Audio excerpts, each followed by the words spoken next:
this episode, we're going to teach you how to go from here to here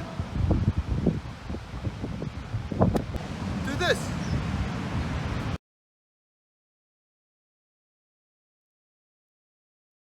Hi there and welcome to another Bloudam episode. Unfortunately, no spearfishing or fishing adventure today due to bad weather that we've had the past couple of days and a massive surf and big swells that we've got, so we can't go out on the ocean. But we're going to do some gear talk and get into some stuff that helped me when I started out spearfishing.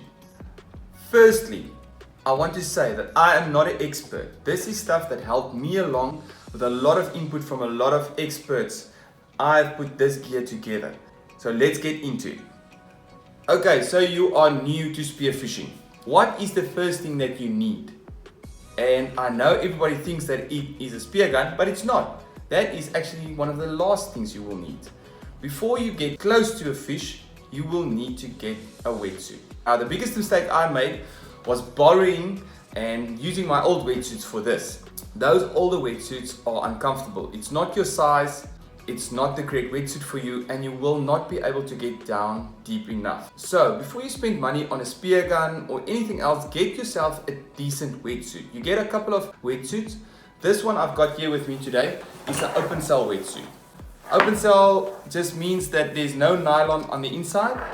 There's lots of videos about that, but a nylon on the inside outside is fine. You get a chickly wetsuit that's got no nylon on the outside as well, but this is a normal open cell one. It works perfectly. You get them in 3mm and 5mm depending on how hot or cold your water is. This one is a 5mm that we use in the winter in the garden route. In the summer months we use a 3mm. So that is the first and most important thing that I would say to get you in the water is get yourself a decent wetsuit. So what next after you've got your wetsuit? For me, that was getting the correct weight belt. The weight belt I'm using at the moment is a Rubbertech silicone or rubber one that it's got a lot of stretch in it. There's a lot of other ones that you can use, like a nylon one.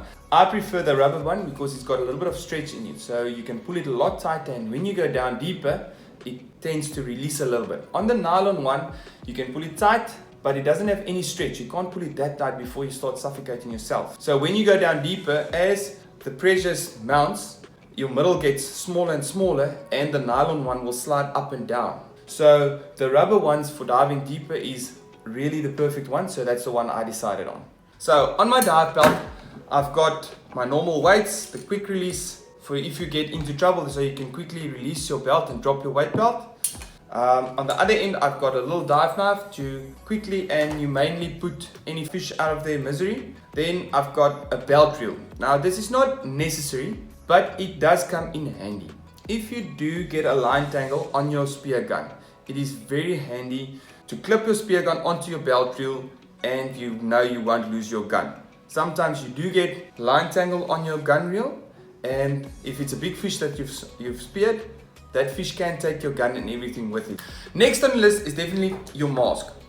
Okay, this is a low volume mask. You do not need to start off with a low volume mask. Any mask will do, but don't buy these online unless you have tried it in a local dive shop and know that it fits your face. The way to know that it fits your face, simply put it on, take your hands away. If it sticks, it's a match for you. Next thing you'll need is your snorkel. I prefer a little silicone snorkel. Very comfortable, very easy to put into your bag, and no fuss. There's nothing that can break on this, and it's very easy to use. Another big mistake that everybody makes is trying to use somebody else's old scuba fins or your own scuba fins or just snorkeling fins. If you want to spearfish and freedive, get yourself a proper pair of fins. Get the big 90cm fins. You've got loads of different ones. You've got plastic fins, you've got fiber fins, you've got carbon fins. You don't need to buy the most expensive ones right from the start. Carbon is the best ones. These ones I've got here with me today are the carbon ones. They simply just snap back so quickly, and that will cause using less effort, and less effort means more bottom time. So that's why we use the carbon fins, but you don't need that right from the start. Starting off with plastic fins is perfect. The last thing you will need is the spear gun. The reason I say this is the last thing you will need you can always borrow your buddy's spear gun. It's good to dive with a buddy, always, not only when you're starting out. The buddy system works. If he's shooting fish at the bottom, you can always borrow his gun when you're going down, when it's your turn to spearfish. The gun I've got here at the moment is a 1 meter Rubitech roller gun. This is a great all-rounder gun, spear gun to start off with. Is you can shoot open water, not massive tunas and marlin and stuff like that, but you can shoot yellowtail kingfish, mussel crackers, bonitos. You can do the reefs because the gun is short enough. And because it's a roller gun, it's got more than enough power if you want to shoot bigger fish. And there you have it. That is what I put in my bag when I go spearfishing. I made a lot of mistakes using old gear and borrowed gear at first. And that cost me a lot of valuable diving hours where I was uncomfortable in the water, where I actually was at the point where I wanted to give up spearfishing. Don't make the same mistakes that I made. Get the correct gear and get in the water. Thank you for everybody that entered our competition. And go and watch our previous video to see how you can enter the competition. Subscribe and like this video as well. And there's massive surprises and prizes coming in the next couple of weeks.